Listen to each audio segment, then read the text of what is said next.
ये कैसा प्यार? युवा पीढ़ी आत्महत्या करने के लिए क्यों हो रही है प्रेरित? आज की हमारी ये स्टोरी का टाइटल है आजकल की पीढ़ी, जो जनरेशन है हमारी और आपकी उम्र की। हम देखते हैं कि लोग आत्महत्या क्यों करते हैं। मैंने इस स्टोरी में विस्तार से हर एक बात को बयान किया है। अगर आप हमारी स्टोरी को पूरा सुनते हैं तो मैं उम्मीद करती हूँ आप यहाँ से कुछ सीख कर जाएंगे। आपको पता चल पाएगा ऐसा क्यों होता है कि आजकल की जनरेशन में आत्महत्या लोग ज्यादा क्यों करते हैं। तो मैं तो बस यही आपसे कहना चाहूंगी कि आप हमारी स्टोरी को एंड तक सुने, ताकि आप डिसाइड कर पाएंगे कि सही क्या है और गलत क्या है, क्यों हो रहा है आजकल ऐसा सब कुछ। बस बने रहिए हमारी स्टोरी में। आइए हम सुनाते हैं आपको आज की युवा पीढ़ी आत्महत्या करने के लिए क्यों हो रही है प्रेरित। तो चलिए इसी के साथ शुरू करते हैं। यौवन की दहलीज पर कदम रखते ही राहुल के मन में प्यार की कोंपलें फूटने लगीं। उसने 3 बार प्यार की पींगें बढ़ाईं और तीनों ही बार नाकाम रहा। आखिर ऐसी क्या वजह है कि हमारी युवा पीढ़ी प्यार के मायने नहीं समझ पा रही? अब आपका बेटा खतरे से बाहर है, डॉक्टर ने कहा। 4-5 घंटे और ऑब्जर्वेशन में रखने के बाद उसे वार्ड में शिफ्ट कर देंगे। हाँ, ये कुछ दवाइयां हैं, एक्स्ट्रा आ गई हैं, इन्हें आप वापस कर सकते हैं। 24 घंटे के बाद डॉक्टर की यह बात सुनकर मन को राहत सी मिली, वरना आईसीयू के सामने चहलकदमी करते हुए किसी अनहोनी की आशंका से मैं और पत्नी दोनों ही परेशान थे। मैंने दवाइयां उठाईं और अस्पताल के ही मेडिकल स्टोर में उन्हें वापस करने के लिए चल पड़ा। दवाइयां वापस कर मैं जैसे ही मेडिकल स्टोर से बाहर निकला, एक अपरिचित सज्जन अपने एक साथी के साथ मिल गए और मुझे देखते ही बोले, अब आपके बेटे की तबीयत कैसी है? अब ठीक है, खतरे से बाहर है, मैंने कहा। चलिए, ये तो बहुत अच्छी खबर है, वरना कल आप लोगों की परेशानी देखते नहीं बन रही थी। जवान बेटे की ऐसी दशा तो किसी दुश्मन की भी ना हो। यह सुनकर उनके दोस्त बोले, क्या हुआ था बेटे को? मैंने इस विषय को टालने के लिए उस अपरिचित से ही प्रश्न कर दिया, आपका यहाँ कौन भर्ती है? बेटी है, आज सुबह ही उसे बेटा पैदा हुआ है। बधाई हो, कहकर मैं चल पड़ा। अभी मैं कुछ ही कदम आगे चला था कि देखा मेडिकल स्टोर वाले ने मुझे 400 रुपए अधिक दे दिए हैं। उसने शायद जल्दी में 500 के नोट को 100 का नोट समझ लिया था। मैं उसके रुपए वापस लौटाने के लिए मुड़ा और पुनः मेडिकल स्टोर पर आ गया। वहां वे दोनों मेरी मौजूदगी से अनजान मेरे बेटे के बारे में बातें कर रहे थे। क्या हुआ था उनके बेटे को? अरे, नींद की गोलियां खा ली थीं। कुछ प्यार व्यार का चक्कर था। कल बिल्कुल मरणासन्न हालत में उसे अस्पताल लाया गया था। भैया, इसमें तो माँ बाप की गलती रहती है। नए जमाने के बच्चे हैं, जहां कहीं शादी कर दो। अब मैंने तो अपने सभी बच्चों की उनकी इच्छा के अनुसार शादियां कर दी। जिद करता तो इन्हीं की तरह भुगतता। शायद उनकी चर्चा कुछ और देर तक चलती, पर उन दोनों में से किसी एक को मेरी मौजूदगी का एहसास हो गया और वे चुप हो गए। मैंने भी ज्यादा मिले पैसे मेडिकल स्टोर वाले को लौटाए और वहां से चल पड़ा, पर मन अजीब सा कसैला हो गया। संतान के पीछे माँ बाप को जो न सुनना पड़े कम है। ये लोग माँ बाप की गलती बता रहे हैं, हमें रूढ़िवादी बता रहे हैं, पर इन्हें क्या पता कि मैंने खुद अंतरजातीय विवाह किया था। मेरी पत्नी बंगाली है और मैं हिंदू कायस्थ। समाज और नाते रिश्तेदारों ने घोर विरोध किया तो रजिस्ट्रार ऑफिस में शादी करके कुछ दिन घर वालों से अलग रहना पड़ा। फिर सब कुछ सामान्य हो गया।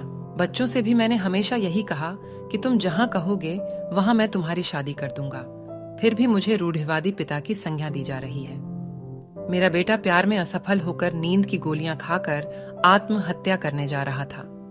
आज के बच्चे यह कदम उठाते हुए न तो आगा पीछा सोचते हैं और न माता पिता का ही उन्हें ख्याल रहता है। हर काम में जल्दबाजी, प्यार करने में जल्दबाजी, प्यार में असफल होने पर जान देने की जल्दबाजी। हमारे कुलदीपक ने 3 बार प्यार किया और हर बार इतनी गंभीरता से कि असफल होने पर तीनों ही बार जान देने की कोशिश की। पहला प्यार इसे तब हुआ था जब यह 11वीं में पढ़ता था। हुआ यूं कि इसके गणित के अध्यापक की पत्नी की मृत्यु हो गई। तब उस अध्यापक ने प्रिंसिपल से अनुरोध करके अपनी बेटी का सुरक्षा की दृष्टि से उसी कॉलेज में एडमिशन करवा लिया जिसमें वह पढ़ाते थे, ताकि बेटी आंखों के सामने बनी रहे। वह कॉलेज लड़कों का था। अकेली लड़की होने के नाते वह कॉलेज में पढ़ने वाले सभी लड़कों का केंद्र बिंदु थी, पर मेरा बेटा उसमें कुछ अधिक ही दिलचस्पी लेने लगा। वह लड़की मेरे बेटे पर आकर्षित थी कि नहीं, ये तो वही जाने, पर मेरा बेटा अपने दिल का हाल लिख लिख कर उसे देने लगा और उसी में एक दिन वह पकड़ा भी गया। बात लड़की के पिता तक पहुंची, फिर प्रिंसिपल तक। मुझे बुलाया गया। सोचिए कैसी शर्मनाक स्थिति रही होगी। प्रिंसिपल ने चेतावनी देते हुए मुझसे कहा, आपका बेटा पढ़ाई में अच्छा है और मैं नहीं चाहता कि एक होनहार छात्र का भविष्य बर्बाद हो। इसे समझा दीजिए कि भविष्य में ऐसी गलती न करे। घर आकर मैंने बेटे को डांटते हुए कहा, मैंने तुम्हें कॉलेज में पढ़ने के लिए भेजा था कि प्यार करने के लिए? आज तुमने अपनी हरकतों से मेरा सिर नीचा कर दिया। प्यार करने से किसी का सिर नीचा नहीं होता, बेटे का जवाब था। मैं उसके साथ हर हाल में खुश रह लूंगा और जरूरत पड़ी तो उसके लिए समाज, आप लोगों को, यहां तक कि अपने जीवन का भी त्याग कर सकता हूं। मैंने कहा, बेटा, माना कि तुम उसके लिए सब कुछ कर सकते हो, पर क्या लड़की भी तुमसे प्यार करती है? हाँ, करती है, बेटे का जवाब था। मैंने कहा, ठीक है, चलो उसके घर चलते हैं। अगर वह भी तुमसे प्यार करती होगी तो मैं उसके पिता को मनाकर तुम दोनों की मंगनी कर दूंगा, पर शर्त यह रहेगी कि तुम दोनों अपनी पढ़ाई पूरी करोगे तभी शादी होगी। बेटे की इच्छा रखने के लिए मैं लड़की के घर गया और उसके पिता को समझाने की कोशिश की तो वह बड़े असहाय से दिखे, पर मान गए कि अगर बच्चों की यही इच्छा है तो आप जैसा कहते हैं कर लेंगे। लेकिन जब उनकी बेटी को बुलाकर यही बात पूछी गई तो वह क्रोध में तमतमा उठी। किसने कहा कि मैं इससे प्यार करती हूँ? अपनी कल्पना से कैसे इसने यह सोच लिया? आप लोग कृपा करके मेरे घर से चले जाइए, वैसे ही व्यर्थ में मेरी काफी बदनामी हो चुकी है। मैं अपमानित होकर बेटे को साथ लेकर वहां से चला आया और घर आते ही गुस्से में मैंने उसे कसकर एक थप्पड़ मारा और बोला, ऐसी औलाद से तो बेऔलाद होना ही भला है।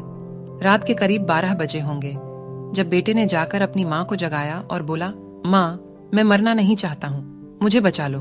उसकी माँ ने नींद से जगकर देखा तो बेटे ने अपने हाथ की नस काटी हुई थी और उससे तेजी से खून बह रहा था। पत्नी ने रोते रोते मुझे जगाया। हम लोग तुरंत उसे लेकर नर्सिंग होम गए। वहां पता चला कि हाथ की नस कटी नहीं थी। खैर, मरहम पट्टी करके उसे घर भेज दिया गया। पत्नी का सारा गुस्सा मुझ पर फूट पड़ा। जवान बेटे को ऐसे मारते हैं क्या? आज उसे सही में कुछ हो जाता तो हम लोग क्या करते? खैर, अब हम दोनों बेटे के साथ साए की तरह बने रहते। मनोचिकित्सक को भी दिखाया। किसी तरह उसने परीक्षा दी और 12वीं में 62% अंक प्राप्त किए। अब समय आया इंजीनियरिंग प्रवेश परीक्षा की कोचिंग का। प्यार का भूत सिर पर से उतर चुका था। बेटा सामान्य हो गया था, पढ़ाई में मन लगा रहा था। हम लोग भी खुश थे कि इंजीनियरिंग में प्रवेश परीक्षाओं के पेपर ठीक ठाक हो गए थे। तभी मेरे सुपुत्र दूसरा प्यार कर बैठे। हुआ यूं कि पड़ोस में एक पुलिस के सब इंस्पेक्टर ट्रांसफर होकर किराएदार के रूप में रहने को आ गए। उनकी 10वीं में पढ़ने वाली बेटी से कब मेरे बेटे के नयन मिल गए हमें पता नहीं चला। कुल 3 हफ्ते के प्यार में बात यहां तक बढ़ गई कि एक दिन दोनों ने घर से भागने का प्लान बना लिया, क्योंकि लड़की को देखने के लिए दूसरे दिन कुछ लोग आने वाले थे। पर उनका भागने का प्लान असफल रहा और वे पकड़े गए। लड़की के पिता ने बेटी की तो लानत मलामत की ही 2-4 पुलिसिया हाथ मेरे कुलदीपक को भी जड़ दिए और पकड़कर मेरे पास ले आए। समझा लीजिए अपने बेटे को।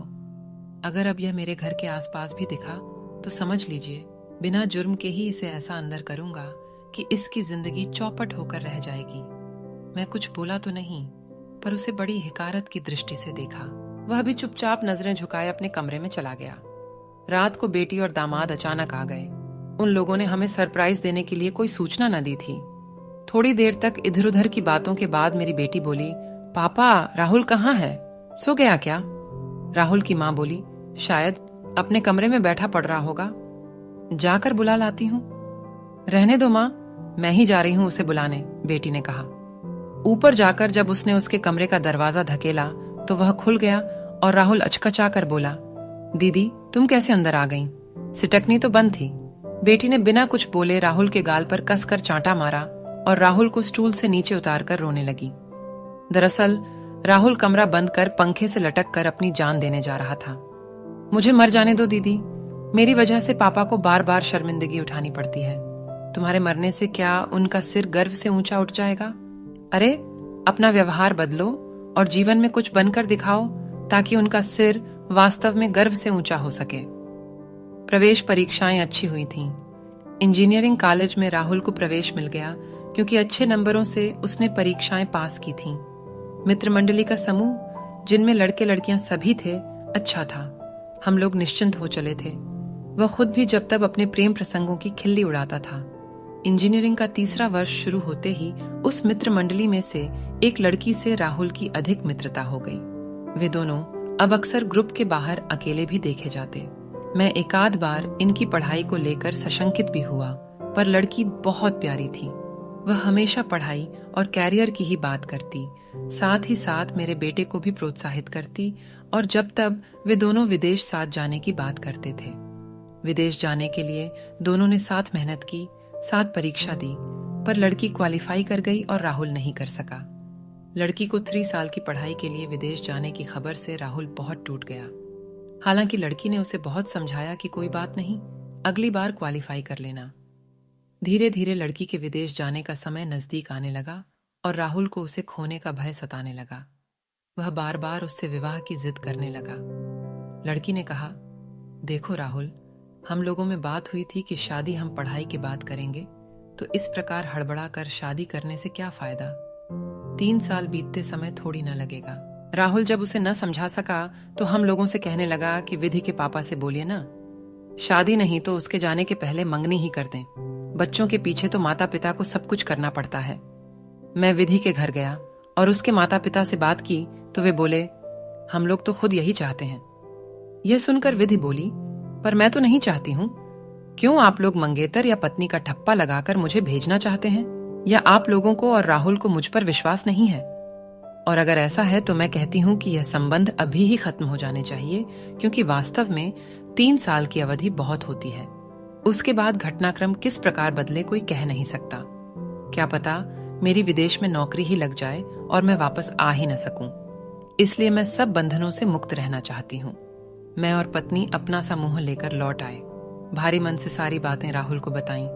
साथ में यह भी कहा कि वह ठीक कहती है। तुम लोगों का प्यार सच्चा होगा तो तुम लोग जरूर मिलोगे। मैं सब समझ रहा हूं, राहुल बोला। जब से उसके विदेश जाने की खबर आई है, वह मुझे अपने से कमतर समझने लगी है। जाने दो, मैं कोई उसके पीछे मरा जाता हूं। बहुत लड़कियां मिलेंगी मुझे। परसों रात को विधि का प्लेन गया और परसों ही रात को राहुल ने नींद की गोलियां खा लीं। मैं और राहुल की माँ एक शादी में गए हुए थे। कल शाम को लौट कर आए तो बेटे की यह हालत देखी। तुरंत अस्पताल लेकर आए। तभी कानों में शब्द सुनाई पड़े, पापा चाय पी लीजिए। सामने देखा तो बेटी चाय का कप ले खड़ी थी। मैंने उसके हाथों से कप ले लिया। बेटी बोली, पापा क्या सोच रहे हैं? राहुल अब ठीक है, इतना सोचेंगे तो खुद बीमार पड़ जाएंगे। मैंने चाय की चुस्की ली तो विचारों ने फिर पलटा खाया। ये कोई सिर्फ मेरे बेटे की ही बात नहीं है। आज की युवा पीढ़ी हो ही ऐसी गई है। हर कुछ जल्दी पाने की ललक और न पाने पर हताशा।